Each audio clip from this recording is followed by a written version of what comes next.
नमस्कार, good evening, welcome to e postal network. आप सभी को बता दें, बहुत बड़ा दिन है आज। जो भी पोस्टल असिस्टेंट और सॉर्टिंग असिस्टेंट का एग्ज़ाम इस साल देने वाला है, 2026 में देने वाला है, 21 जून को देने वाला है, उनके लिए बड़ी अपडेट। सभी सर्कल ने अपना नोटिफिकेशन जारी कर दिया है।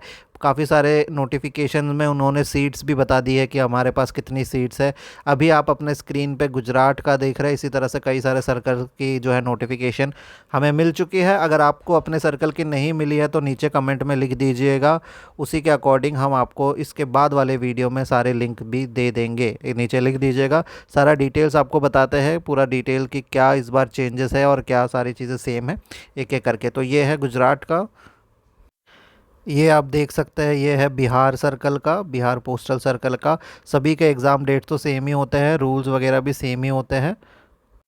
और ये है पंजाब का। इसी तरह सारे जितने भी हमारे पास आ चुके हैं। और आप लोगों को अगर नहीं मिला तो नीचे कर दीजिएगा, लिंक लिख दीजिएगा, हम आप लोगों के लिए अलग सा एक और वीडियो बना के उसमें शेयर कर देंगे, ठीक है। और अभी डेट्स देख लेते हैं। और इसी तरह से आप लोगों को नोटिफिकेशन अपने सर्कल का अभी तक मिल जाना चाहिए। हमें उम्मीद है आप लोगों ने नोटिफिकेशन पढ़ भी लिया होगा। अभी सबसे पहले हम आपको यही वीडियो बना के समझाएंगे चीज़ें। और फॉर्म फिलअप वगैरह बहुत ध्यान से करना है, कोई गलती नहीं करनी है। नोटिफिकेशन अगर आपको अपने व्हाट्सएप ग्रुप वगैरह में नहीं मिला है तो आप लोगों को डिविजनल ऑफिस में भी चिपका हुआ मिलेगा, ठीक है, नोटिस बोर्ड में। तो यहाँ पे आप देख सकते हैं लिमिटेड डिपार्टमेंटल एग्ज़ाम, इसका जो पूरा नेम है वो है लिमिटेड डिपार्टमेंटल कम्पिटिटिव एग्ज़ाम। और ये पोस्टल असिस्टेंट और सॉर्टिंग असिस्टेंट के लिए है। और जो भी एलिजिबल हो चुका है उन लोग इस साल एग्ज़ाम दे सकते हैं। तो डेट ऑफ नोटिफिकेशन तो आज की ही है, 11 तारीख, और 11 तारीख को जारी कर दिया गया है। दिल्ली से आने में काफ़ी लेट हुआ था कि दिल्ली ने अलग से जारी भी नहीं किया है जो मॉडल नोटिफिकेशन है। तो काफ़ी लोगों को लगा कि फिर से एग्ज़ाम पोस्टपोन हो जाएगा, पर ऐसा नहीं है। सभी सर्कल ने अपने जारी कर दिए हैं। ध्यान से इस डेट को देखिएगा, जो लास्ट डेट रखा गया है आप लोगों के फॉर्म फिलअप का, ठीक है, वो है 29 मई, मतलब मई का आखिरी दिन, आखिरी 29 तक आप मान के चलिएगा कि आप फॉर्म भर सकते हैं। आपके पास अच्छा खासा टाइम है, उसको अच्छे से भरिएगा। ऐसा नहीं है कि जो जल्दी भर देगा उसका एक्सेप्ट होगा और जो लास्ट में भरेगा, ऐसा ऐसा कुछ नहीं है। पर ट्राई कीजिएगा कि थोड़ा जल्दी भरे और अच्छे से भरे, ध्यान से टाइम लेके भरना है, ठीक है। जो दूसरी इंपॉर्टेंट डेट आप लोगों के लिए वो है कि कौन कौन एलिजिबल है, ठीक है। और सर्कल ऑफिस में ये एक अलग से लिस्ट जारी कर देंगे वो लोग कि इनका चयन हो गया है, अब वो एग्ज़ाम में बैठ सकते हैं। एडमिट कार्ड इशू कर दिया जाएगा 16 जून को। और जो डेट ऑफ एग्ज़ामिनेशन है 21 जून का है, ठीक है। तो ये आप लोगों को ध्यान रखना है, 21 जून होगा, आप लोगों का करियर डिसाइड करेगा। पोस्टल और सॉर्टिंग असिस्टेंट एक बहुत ही अच्छा पोस्ट होता है, बहुत ही रेप्यूटेड पोस्ट है, स्टार्टिंग पोस्ट है। तो आप लोगों को ऑफिसर बनने के लिए यहाँ से शुरुआत आप लोगों को करनी होती है, ठीक है। ग्रुप सी ही है लेकिन ऑफिसर बनने के लिए करीब ले जाएगा।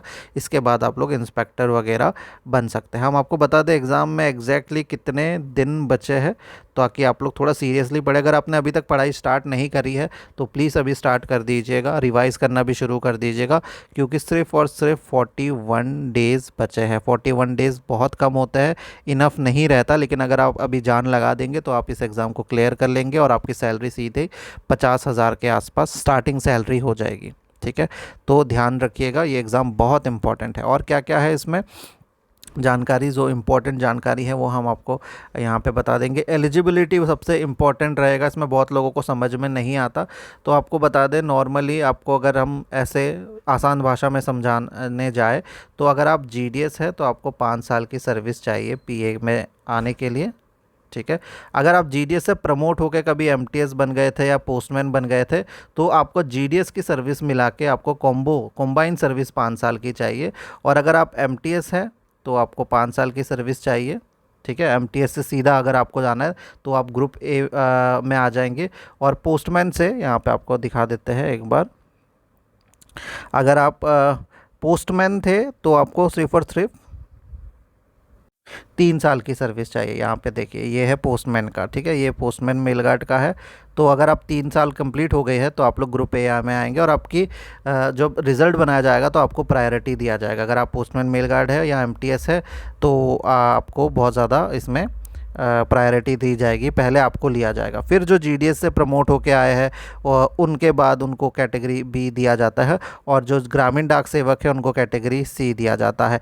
अब यहाँ पे डेट जो डिसाइड करी गई है एलिजिबिलिटी सर्विस की, वो 1 जनवरी ही की गई है, यानी कि आपको एक एक्स्ट्रा साल डिपार्टमेंट में देना होगा, तभी आप एलिजिबल होंगे। ठीक है, बाकी इसके लिए एक अलग से वीडियो बना देंगे, एलिजिबिलिटी को समझाने के लिए थोड़ा टाइम लगेगा, तो हम आपको बता देंगे। तो ये है आप लोगों का, साथ में टेस्ट का भी, यानी कि डाटा एंट्री का भी टेस्ट होगा, तो उसका भी हम आप लोगों के लिए अलग से वीडियो बना देंगे कि किस तरह से आपको टाइपिंग की प्रैक्टिस करनी है। ठीक है, आप लोगों को प्रेफरेंस वगैरह भरना है, सेंटर ऑफ एग्जामिनेशन बाद में डिसाइड होगा। बाकी इसमें और बहुत ज़्यादा चीज़ें नहीं हैं। ठीक है, सिलेबस वगैरह है और ये सारी चीज़ें आप लोगों को आगे बताएंगे। इस तरह का फॉर्म रहेगा, यहाँ पे आप लोग फ़ोटो अटैच करेंगे। ठीक है, यहाँ पे अपना नाम लिखेंगे, जेंडर लिखेंगे, डिवीज़न डेजिग्नेशन वगैरह डालेंगे। ठीक है, और ये बहुत आसान सा फॉर्म है। डिपार्टमेंट कब आपने ज्वाइन किया था, ठीक है, कौन कौन से आपने जॉब की, इसमें कौन कौन से कर रखे, ये सारी चीज़ें होने वाली है बात, बस ये फॉर्म बनना है। बाकी सिलेबस से रिलेटेड और बाकी वीडियो बनाते हैं। अभी का वीडियो आप लोगों के लिए था कि आप लोग शेयर कर दें सारे जितने भी एम्प्लॉय है एलिजिबल है, ताकि वो नोटिफिकेशन ले ले और डाउनलोड कर ले और प्रिंट आउट करा ले। ठीक है, ध्यान से आप लोगों को ये सारी चीज़ें पढ़नी है। बाकी हम एक एक करके सिलेबस और एलिजिबिलिटीज़ पे, हर चीज़ पे एक एक अलग सा वीडियो बनाएंगे, ताकि आप लोगों को कन्फ्यूजन ना हो। ठीक है, सिलेबस जो अभी आया है, कैसे पढ़ना है, तैयारी कैसे करनी है, ये सारी चीज़ें बताएंगे। सिर्फ़ और सिर्फ 41 डेज़ बचे हैं। अगर आप लोगों ने अभी तक तैयारी नहीं की, अभी भी आप कर सकते हैं। हमारे क्लासेस चल रहे हैं। अगर आपको एक साथ सारा स्टडी मटेरियल चाहिए, एक साथ भी मिल जाएगा। आपको अगर हमारे ये एग्ज़ाम को अगर क्रैक करना है और हमारे थ्रू करना है, तो आप लोगों को 40 डिपार्टमेंटल लेक्चर अच्छे से पढ़ने पड़ेंगे। ठीक है, उसका एग्ज़ाम देना पड़ेगा, और साथ में मैथ्स जीके रीजनिंग का जो है, मैथ्स जीके रीजनिंग का और इथिक्स का 30 लेक्चर आपको पढ़ना पड़ेगा। और अगर आप 30 प्रीवियस ईयर क्वेश्चन हम लोग से पढ़ लेते हो, 30 मॉक टेस्ट दे देते हैं, तो आप लोग इस एग्ज़ाम को 100% क्रैक कर सकते हैं। बहुत ज़्यादा एफर्ट नहीं लगाने पड़ेंगे, बस हेडफोन लगा के पढ़ना है। और 30-40 मिनट के लेक्चर होंगे डेली होंगे, या फिर अगर आप एक साथ ले ले तो एक साथ दे देंगे आप लोग को। बस दिन में 3-4 लेक्चर करना है। ठीक है, तो इस हिसाब से अगर हमारे पास 100 दिन का कंटेंट है, और अगर आप 2 दिन में एक दिन में 2 या 3 लेक्चर दे देते हैं, 40 दिन में आराम से आप इस एग्ज़ाम को, यानी एक से 2 लेक्चर अगर आप कंप्लीट करते हैं दिन में भी, ठीक है, 2-3 लेक्चर जितना हो सके, यानी 1-1.5 घंटा देते हैं, आप इजीली इस एग्ज़ाम को क्रैक कर लेंगे। नीचे डिस्क्रिप्शन में हमने लिंक दे दिया हमारे व्हाट्सएप का, वहाँ पे आइए, अपना नाम और आपको एग्ज़ाम कौन सा देना है लिख दीजिए, हम आपको डेमो डिटेल सारी चीज़ें समझा देंगे। फिर आप लोग बैच हमारा ज्वाइन कर सकते हैं, आराम से इस एग्ज़ाम को आप लोग क्रैक कर सकते हैं, कोई इशू नहीं होगा। ठीक है, बाकी सारी अपडेट्स के लिए आप लोग बने रहिए हमारे साथ। हम थोड़ी देर बाद फिर से हाजिर होंगे नए लेक्चर लेके, नए डिटेल्स लेके। धन्यवाद।